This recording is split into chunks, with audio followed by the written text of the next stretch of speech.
입니다. 네, 오늘은 부활과 심판이라는 제목으로 말씀드리겠습니다.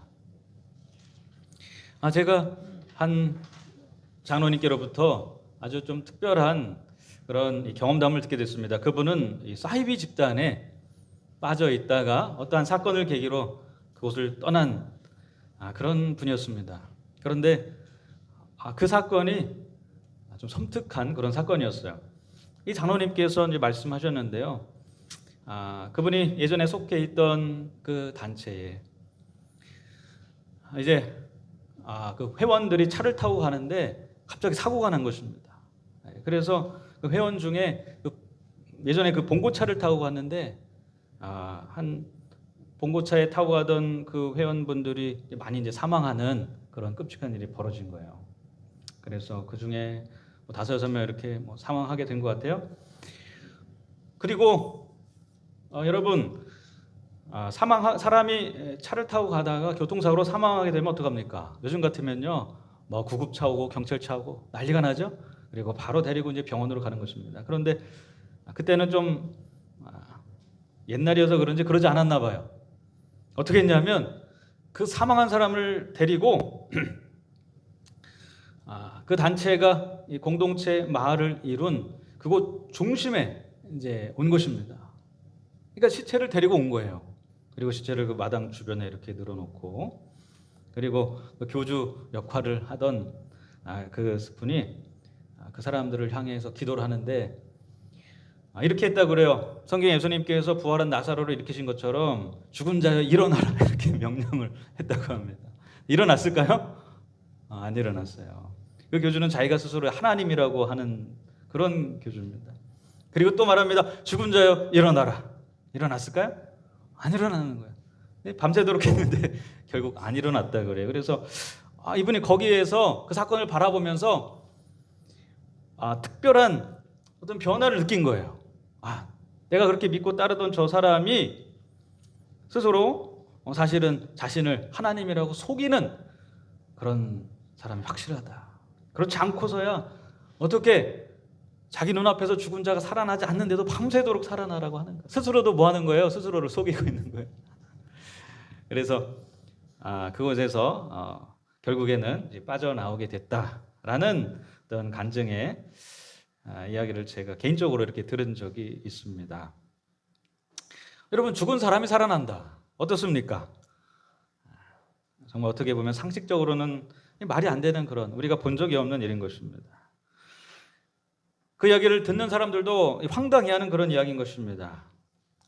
여러분, 그런데 그것을 이 사도 바울은 학문과 예술과 문화의 중심지 유럽에, 그것도 그러한 특별한 학문의 발생지인, 문화의 발생지인 그리스의 아테네에서 그러한 사실들을 백성들한테 전하는 것입니다. 시민들이 듣고 그래 바울 너의 말이 맞아 그랬을까요? 예수가 죽었다 부활한 사실을 전했을 때 어떤 사람은 그를 놀렸다고 그랬어요.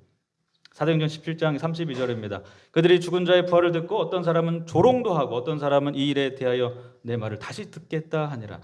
부활을 전하자 사람들이 둘로 나뉜 것입니다. 한 부류의 사람들은 조롱하는 사람이고 한 부류의 사람들은 더 깊이 알기를 원하는 사람들로 나뉜 것입니다. 여러분, 부활에 관한 소식은 너무나 특별한 것이기 때문에 그 안에 심판이 포함되어 있는 것입니다. 그것을 받아들이면 살고 그렇지 않으면 멸망할 수밖에 없고요. 또 부활을 전하는 사람의 말이 사실이거나 아니면 거짓이거나.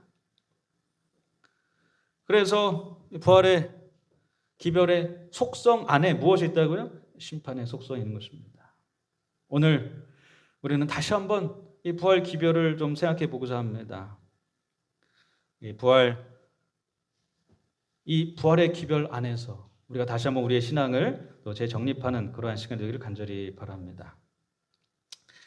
여러분, 이 사도 바울이 드디어 데살로니가를 거쳐서 이제 아덴에 들어가게 됩니다. 사실 중간에 베레를 거쳤는데 그 베레 사람들 참 친절한 그런 사람들이었어요. 그런데 다시 아덴에 왔을 때는 이곳은 그야말로 사도 바울의 눈이 휘둥그레질 만큼 그만큼 모든 것이 발달한 그런 도시 지역이었어요. 여기에 이 지도에서 보는 것처럼 이 아덴은 이 당시에 유럽의 중심지였습니다. 그리고 여러분 잘 아는 것처럼 이곳에서 종교가 발생하고요, 수많은 학문들이 발생을 했어요. 이곳에 사도 바울과 그의 일행들이 발을 들여놓게 된 것이죠. 그리고 그곳에서 무엇을 봤냐면, 지금도 이곳을 여행하면 아테네에 가면 눈에 딱 들어오는 게 있어요. 보지 않을래야 보지 않을 수 없는 것, 무엇이냐면 이 파르테논 신전입니다. 이것은 저 언덕 위에 있기 때문에 안 볼 수가 없어요. 그리고 그 건축물이 얼마나 웅장한지 지금도 보는 사람마다 다 감탄을 한다고 그래요. 이 고대 유적일 뿐인 것입니다. 그런데 바울 당시에는 정말 찬란하게 빛나는 그러한 휘황찬란한 그러한 건물이었어요. 이 모습을 보고 저 시골에서 올라온 바울과 그의 일행들은 얼마나 참 대단하다고 생각했을까요? 파르테논 신전뿐 아닙니다. 그 주변에 수많은 그런 인간의 기술과 이 문화와 문명이 집약된 그런 건축물들이 다양하게 있었습니다. 특별히 파르테논 신전, 여러분 아시는 것처럼 BC 438년에 아테네 여신 아테나에게 바쳐진 신전이죠. 그렇기 때문에 바울 당시에 이렇게 생생한 그런 건물로 남아 있었습니다. 그리고 그 내부에는 뭐가 있었을까요? 지금은 없지만 분명 파르테논 신전 안에는 아테네 여신상이 거대하게 있었을 것이라고 많은 사람이 생각합니다. 그래서 이 여신상만 봐도 압도가 되는 거예요. 여러분, 이 옆에 사람 모습 보이십니까? 네, 이 사람의 모습과 사람의 키와 이 신상의 키를 한번 비교해 보세요.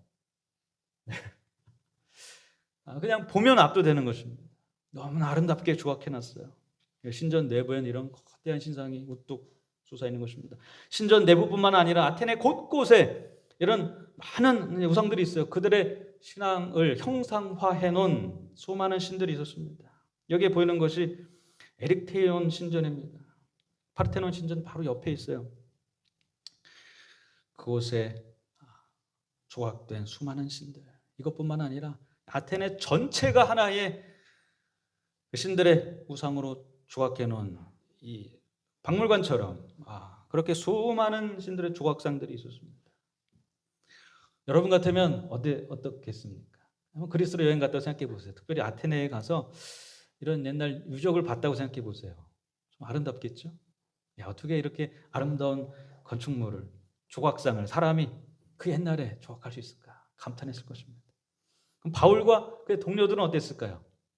감탄했을까요? 성경에 보면 이 바울이 그 모습을 보고 마음에 격분했다고 그랬습니다. 뭐 했다고요? 분노한 것입니다. 수많은 신상을 보고 아름답다고 감탄하고 그것에 푹 빠져 있었던 것이 아니라 분노했어요. 왜 사도 바울은 분노했을까요? 그리고 분노했을 뿐만 아니라 뛰쳐나갔습니다. 그리고 사람들을 붙잡고 참된 하나님에 대하여 가르쳤습니다. 예수 그리스도 부활에 대해서 가르쳤어요. 정신없이 가르쳤어요. 만나는 사람들마다 붙잡고 가르치는 것입니다. 그러자 아테네에 있던 그 유식한 많은 사람들이, 그 시민들이 바울을 잡았어요. 그리고 여기서 이렇게 말하지 말고 아레오파고로 가자고 그랬습니다. 그곳에서 네가 알고 있는 거 다 말해라 그랬습니다. 여러분, 유럽의 다른 동네 같았으면 이 바울은요, 그래서 채찍에 맞고 감옥에 갇혔을 거예요. 근데 문화적 수준이 뛰어났던 아테네 사람들은 다른 학설이나 이론을 두려워하지 않았습니다. 우리 호기심을 갖고 사도 바울에게 말할 기회를 주는 것입니다. 그것도 아레오파고였어요. 여러분, 아레오파고가 어떤 곳입니까? 이곳은 아덴의 풍습과 도덕 교육을 관장하던 그 당시의 정식 기관입니다. 새로운 종교나 철학이 유입되면 그것을 통제하기도 하고, 그리고 괜찮은 것을 받아들이기도 했던 그런 일종의 감독 기관이었어요. 그리고 이 광장에서 새로운 학설이나 이론을 갖고 있는 사람들은 그것을 이렇게 말할 수 있는 기회가 있었던 것입니다. 사람들이 사도 바울을 어디에 세웠어요? 아레오파고에. 수많은 사람, 아테네 시민들이 참석했습니다. 거기에서 사도 바울이 뭐 하는 거예요? 연설하는 거예요. 무엇에 대해서요? 자신의 신앙에 대해서 말하는 것입니다. 사도 바울이 어떠한 연설을 했는지 성경에 잘 기록되어 있죠? 네. 그런데 그것을 좀 요약해 보면 이것입니다. 결국에 사도 바울이 말한 것은 무엇이냐면 아테네 시민들 앞에서 예루살렘 성전과 파르테논 신전, 아테네에 있었던 이 신전과의 차이점에 대해서 연설한 것입니다. 사실은. 네. 여러분, 여호와 하나님께서 이 지시하셔서 만든 예루살렘 성전과 그다음에 아테네에서 여러 그 신들을 섬기는 이 파르테논 신전과의 차이점은 무엇일까요? 하나님의 성전과 이방 성전의 차이점은 무엇이겠습니까? 아까 전에 파르테논 신전 안에서 무엇을 보셨습니까, 여러분? 거대한 무엇을 봤어요? 여신상을 봤어요. 이게 가까이 가면 압도되고 고개를 위로 치켜들어야 볼 수 있는 여신상을 봤습니다. 이방 신전에는 어김없이 그들이 섬기는 신들이 있는 것입니다. 그런데 놀랍게도 예루살렘 성전에는 뭐가 없어요? 그러한 형상이 없어요. 신들의 형상이 없는 것입니다. 차이점은 신의 형상의 요구인 것입니다. 사도 바울은 그것을 강조했어요. 진정한 하나님은 인간이 만들어놓은 이미지나 그런 형상 안에 뭐 할 수 없다고요? 갇힐 수가 없다는 것입니다. 사도 바울은 사람들에게 이런 질문을 한 것입니다. 과연 신을 인간의 사고의 틀 안에 한정시킬 수 있는가? 라는 질문을 그 유식한 학자들이 모인 이 아테네인들, 그들 앞에서 그들을 설득하기 위하여 질문을 던진 것입니다. 당신들이 만들어 놓은 수많은 우상들, 여기 이렇게 많은데 정말 신이 전지전능한 분이라면 그러한 존재를 우리의 손의 기술로, 우리가 생각하는 이미지로 만들어서 이게 신이라고 말할 수 있는가 하는 것이죠. 여러분 어떻게 생각하십니까? 아테네인들은 여러 신들을 모양으로 조각해 놓고 그 안에 자신이 만든 그 신 안에서 신의 모든 것을 찾고자 했습니다. 그런데 오히려 사도 바울은 무엇을 강조했냐면 그런 인간이 만든 이미지, 신의 형상을 뭐 해야 된다고요? 다 부셔야 한다는 것입니다.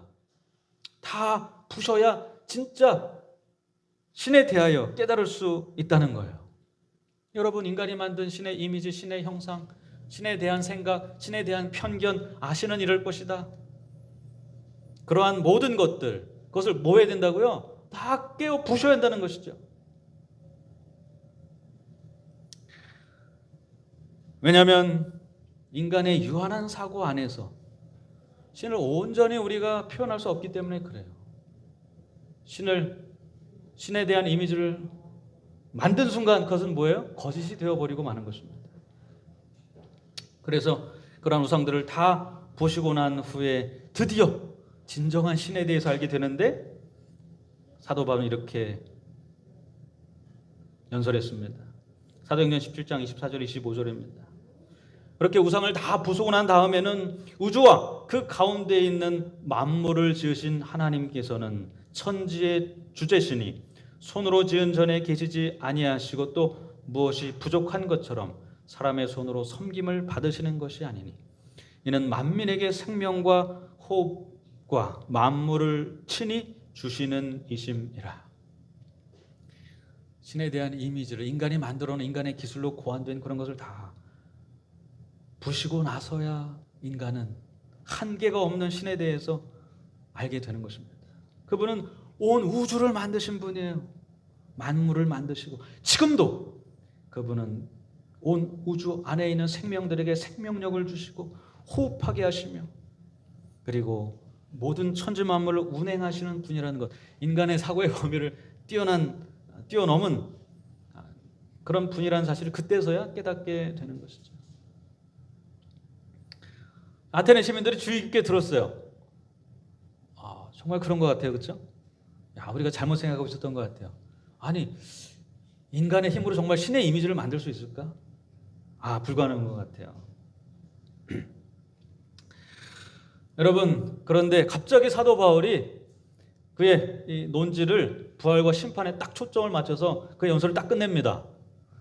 그렇게 말한 후에 이렇게 말해요, 사도 바울이. 그러므로 알지 못하던 시대에는 하나님이 간구하셨거니와 이제는 어디든지 사람에게 다 명하사 회개하라 하셨으니 이는 정하신 사람으로 하여금 천하를 공의로 심판할 날을 작정하시고 이에 그를 죽은 자 가운데서 다시 살리신 것으로 모든 사람에게 믿을 만한 증거를 주셨음이니라. 여러분, 무슨 말입니까?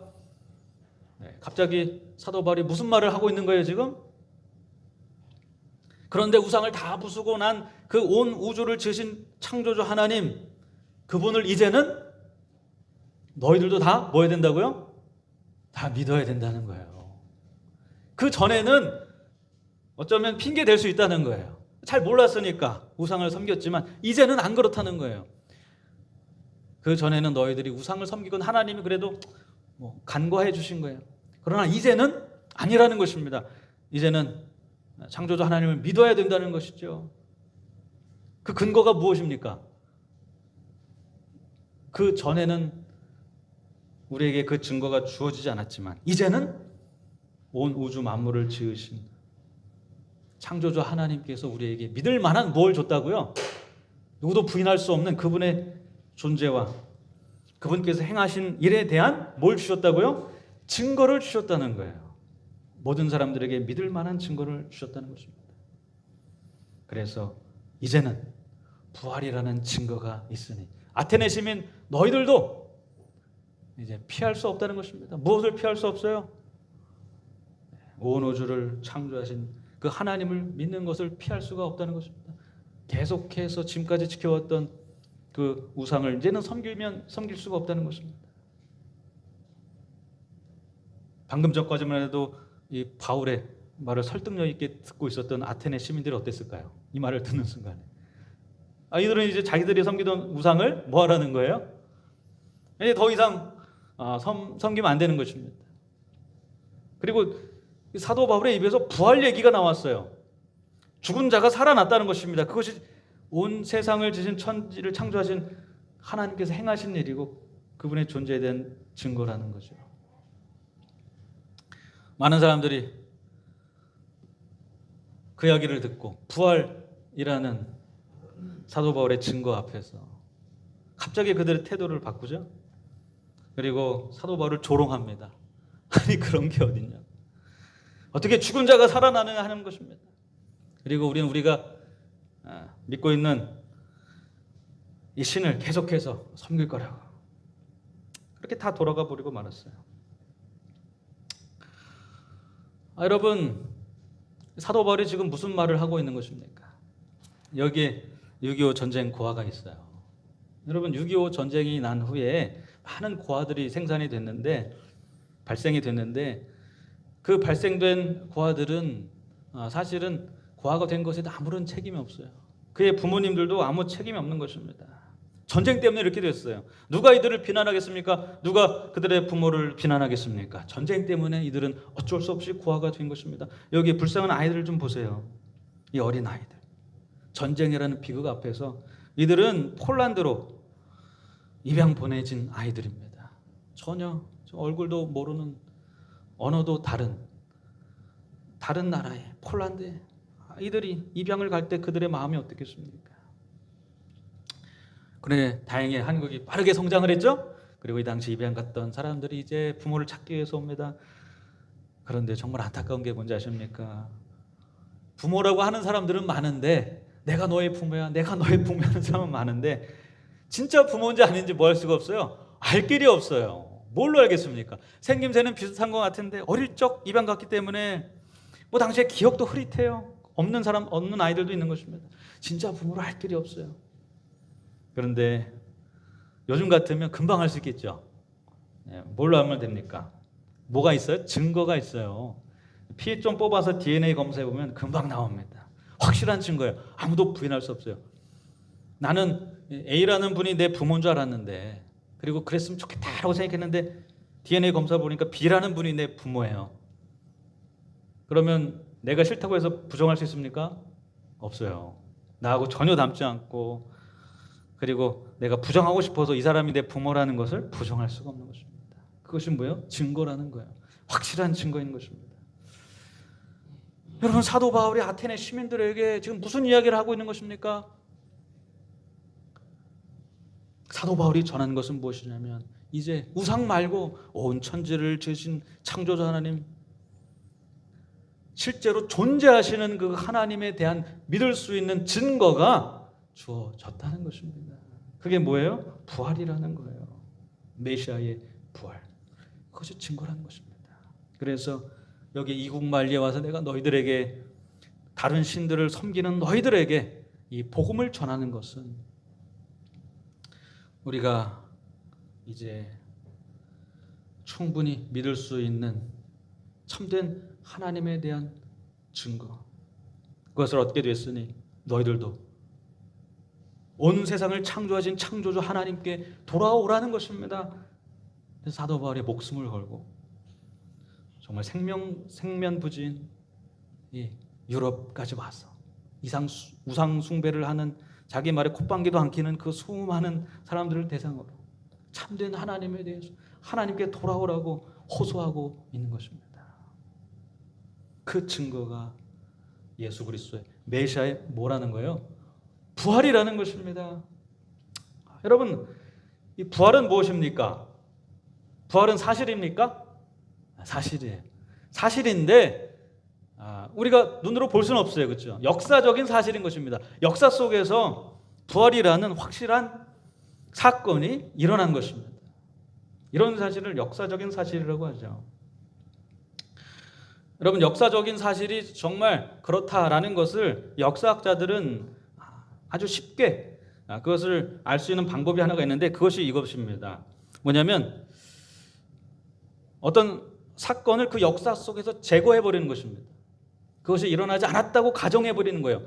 그런데 아무 문제가 없어요. 그럼 뭐예요? 역사적인 사실이 아닐 가능성이 많아요. 그런데 역사적인 사실을 어떤 역사에서 딱 제거했는데 문제가 너무 많아요. 그럼 그것은 역사적인 사실일 가능성이 많은 것이죠. 여러분, 여기에 한민족이 어떻게 이렇게 많아지게 되는지 단군 신화가 있죠. 여러분, 단군이 누구하고 결혼했어요? 여기 보니까 호랑이하고 곰이 있는데요. 호랑이하고 곰 둘 중에 누구하고 결혼했습니까? 다 아시죠? 이 둘이 굴속에 들어가죠. 그리고 뭘 먹어요? 마늘하고 쑥을 먹어요. 견디는 사람이 돼가지고 이제 단군하고 결혼하는 것입니다. 근데 누가 견뎠어요? 호랑이는 인내력이 부족했어요. 그래서 도저히 못 견디고 그냥 굴 밖으로 뛰쳐나갔어요. 그런데 곰은 어때요? 엉덩이를 딱 붙이고 앉아가지고 그 마늘하고 쑥을 그냥 계속 입속에 넣는 것입니다. 근데 자그마치 며칠을 견뎠어요? 100일을 견뎠어요. 그리고 드디어 예쁜 여자가 됐어요. 그리고 단군하고 결혼을 해가지고 이렇게 우리 한민족이 태어나게 된 것이죠. 여러분, 그런데 이 이야기가 사실일까요? 거짓일까요? 역사학자들은 어떻게 할까요? 이것이 그냥 신화인지 사실인지. 그 이야기 속에 이 곰과 호랑이의 이야기를 쏙 빼버리는 것입니다. 쏙 빼버리면 문제가 돼야 되는데 문제가 돼야 안 돼요? 전혀 문제가 안 돼요. 그렇죠? 이거는 신화라는 하여튼 이야기일 뿐이라는 그런 가능성이 많은 것입니다. 그런데 여러분, 이분은 어떻습니까? 이순신 장군입니다. 여러분, 이순신 장군의 그런 모든 이야기들이 거짓일까요? 사실일까요? 어떻게 알 수 있어요? 만약에 여러분이 역사학자라면요. 이순신 장군을 역사에서 쏙 빼버리면 되는 것입니다. 그러면 문제가 발생합니까? 수많은 문제들이 발생해요.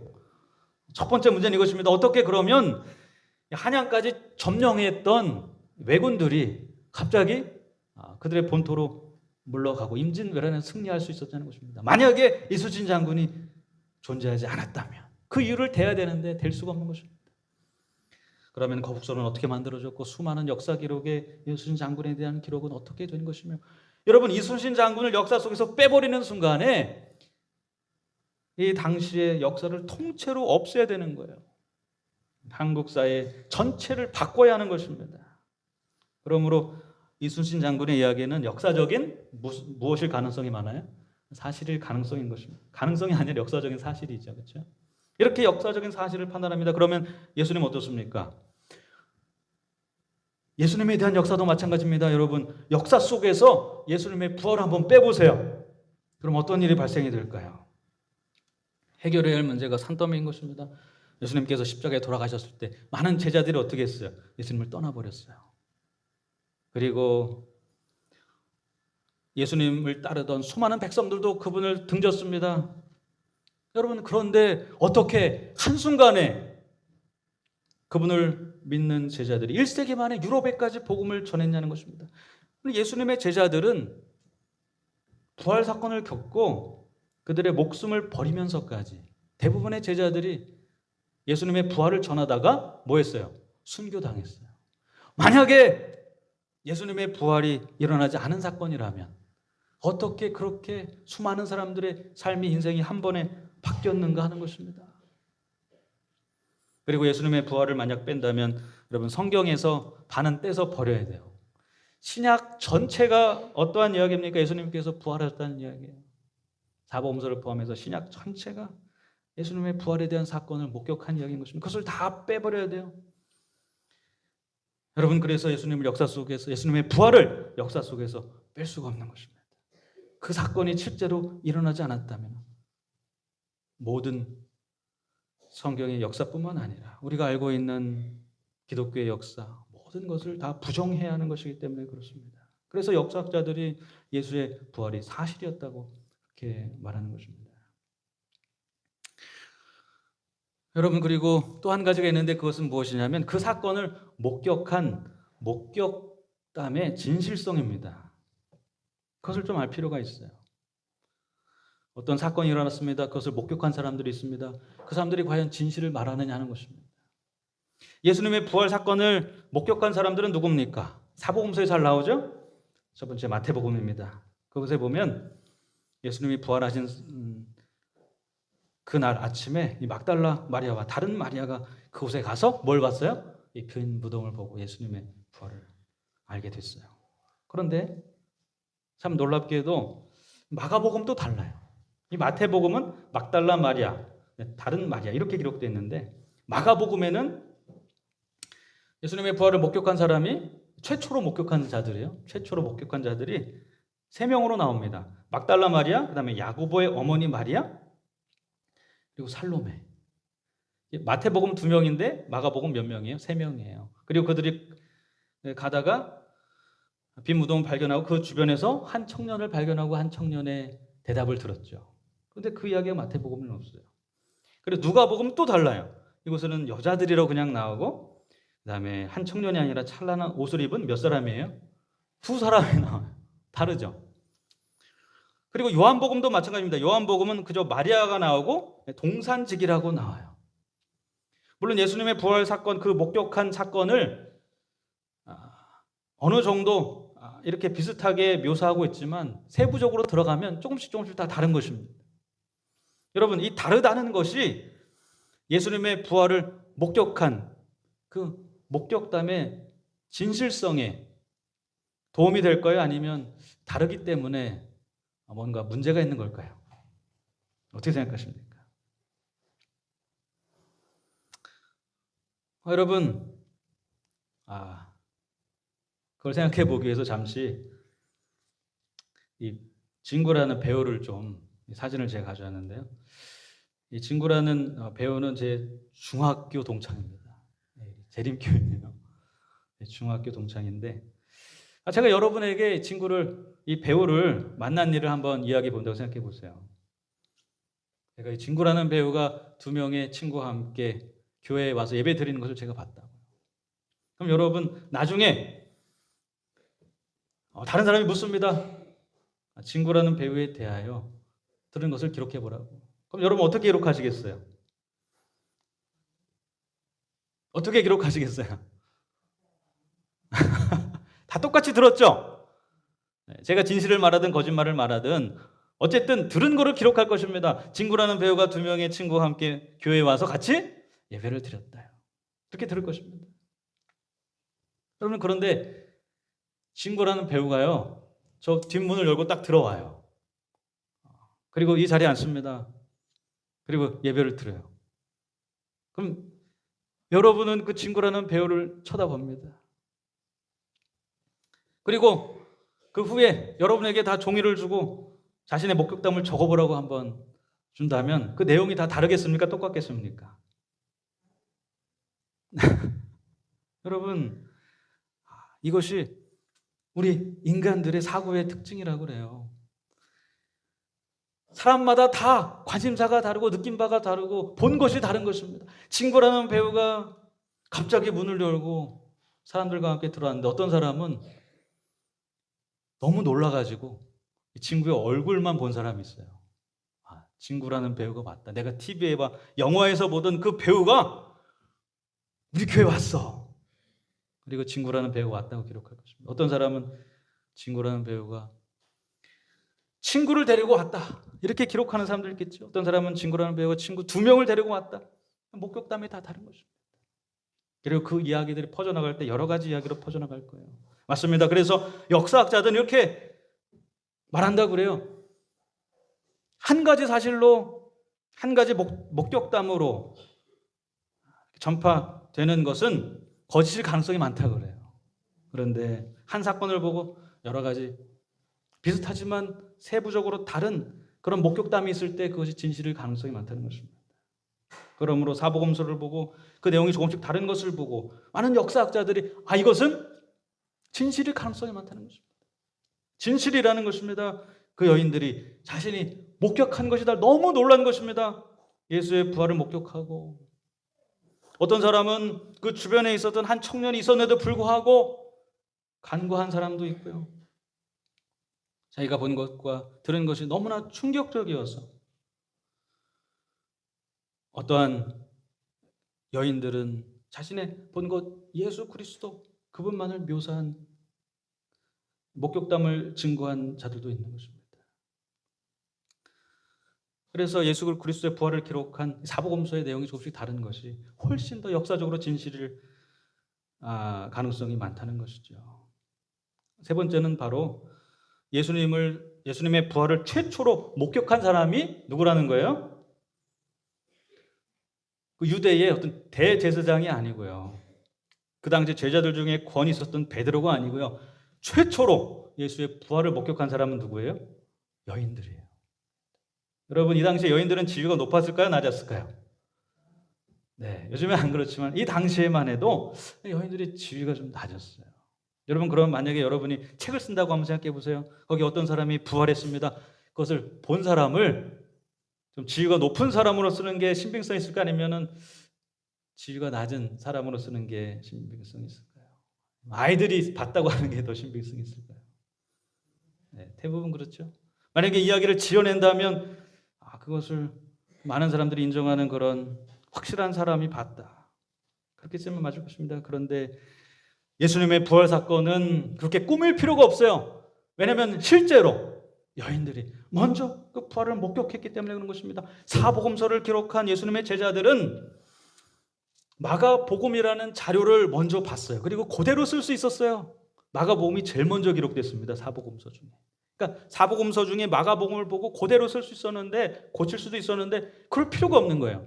내가 듣고 내가 본 것, 내가 경험한 것을 충실하게 썼습니다. 그래서 예수님을 본 목격담이 사복음서마다 조금씩 다르고 그리고 예수님을 최초로 목격한 것이 여인이라는 사실을 가감 없이 기록하는 것입니다. 그래도 아무런 문제가 없었어요. 여러분, 예수님께서 부활하셨다는 사실은 역사적인 뭐예요? 사실인 것입니다. 그것이 역사적인 사실이 아니라고 가정했을 때 엄청난 문제가 생겨요. 이순신 장군이 존재하지 않았다라는 것과 똑같은 문제가 생기는 것입니다. 그런데 오늘 사도 바울이 수많은 아테네의 지성들 앞에서 그것을 증거하는데 이 사도 바울은 누굽니까? 예수님의 부활을 들은 사람이 아니라 누구예요? 자기의 눈으로 직접 본 사람이에요. 그러니 얼마나 확실하게 증거하겠습니까? 내가 바로 그 부활을 목격한 자다. 그러니 아테네에 갔을 때 수많은 우상들을 섬기는 그 아테네 시민들이 얼마나 불쌍하게 보였겠어요. 천지를 지신 창조자 하나님께서 예수 그리스도 메시아의 부활을 통해서 자신의 존재를 분명하게 사람들에게 보여주셨는데 저들은 아직도 여러 가지 사람이 만든 이미지, 그 형상 속에 빠져서 그것이 하나님이라고 착각하며 살고 있는 것입니다. 구원의 기회를 잃고 있는 것입니다. 사도 바울이 분노했습니다. 그리고 단호하게 말합니다. 이제 너희는 선택할 순간이 다가왔다는 것이죠. 천지를 지은 창조주 하나님께서 그 증거를 주셨다는 것입니다. 부활의 기별을 증거했지만 거기에 심판의 기별이 포함되어 있는 것입니다. 그리고 그 기별을 들은 많은 사람들이 제자들을 향해서 이렇게 외쳤습니다. 형제들아, 그러면 우리가 어떻게 해야겠느냐? 우리가 어찌할꼬? 이렇게 외쳤던 것입니다. 성도 여러분, 우리도 다시 한번 우리의 부활 신앙을 재점검해 봐야 할 필요가 있는 것입니다. 아테네 시민들도 이 앞에서 자신의 온 생애를 이제 부정하고 자신이 믿던 신일지라도 내려놓고 사도 바울이 전한 그 부활의 기별을 듣고 받아들이는지 아니면 계속해서 변화되지 않고 우상을 섬기든지 그들도 선택해야 됐어요. 그런데 그 중에 특별한 사람이 있었습니다. 그 청중 중에 아레오바고라는 그 아레오바고의 그 감독하는 기관의 관리가 한 명 있었어요. 그는 우상을 섬기던 사람이었습니다. 이 기별을 처음 들었어요. 그의 이름이 디오누시오입니다. 그런데 그는 사도 바울의 기별을 듣고 그가 부활의 기별을 받아들이기로 결심했어요. 그리고 다마리아라는 여자와 또 다른 사람들도 사도 바울을 조롱하는 자들 가운데 또 많은 사람들이 그 기별을 받아들였던 것입니다. 여러분, 우상을 섬기다가 참된 하나님을 발견하고 예수 그리스도의 부활을 믿고 받아들이니까요, 그들의 생애가 완전히 변했어요. 지옥에서 천국으로 바뀌는 것입니다. 그들이 평생 고민하던 죽음에 관한 문제, 인간의 허무함에 관한 문제, 그리고 내가 보이는 이 세상의 비극적인 문제, 이 모든 것이 하나님께서 우리에게 허락하신 또 다른 삶이 있다는 사실, 부활에 대한 확실성, 그것 때문에 완전히 바뀌어버린 것입니다. 그들은 방금 어디에서 탈출했어요? 지옥에서 탈출했어요. 그리고 부활 신앙을 믿고 벌써 천국 시민이 됐어요. 그들은 기뻐함에 날뛰었습니다. 그리고 사도 바울과 함께 그들의 마음 가운데 참된 평화와 영원한 생명을 얻는 기쁨에 그들이 하나님께 감사한 것입니다. 오늘 우리는 어떻습니까? 우리의 부활신앙은 지금 어떠한 위치에 있습니까? 여러분, 우리가 예수님의 부활의 확실성을 마음속에 믿고 받아들이고 우리에게도 우리가 보고 느끼고 하는 이 세상의 전부가 아니라 하나님께서 예배하신 또 다른 삶이 있음을 확실하게 안다면 우리도 지금 이 순간 어떻게 될까요? 그 아테네의 수많은 시민들이 그랬던 것처럼 바로 불행과 절망과 허무와 그런 걸로 둘러싸인 나의 삶이 완전히 변하게 되는 것입니다. 왜 그러냐면 부활을 통해 하나님께서 분명히 증거를 보여주셨어요. 우리에게 무엇이 있다고요? 더 나은 삶이 있다는 것입니다. 오늘 그러한 사실들을 우리의 마음속에 다시 한번 새기고 우리의 삶이 완전히 변화되는, 그래서 부활 신앙 때문에 우리의 신앙이 완전히 바뀌는 그런 경험을 다시 한번 하는 저와 여러분이 되기를 간절히 바라면서 말씀을 마치겠습니다. 아멘.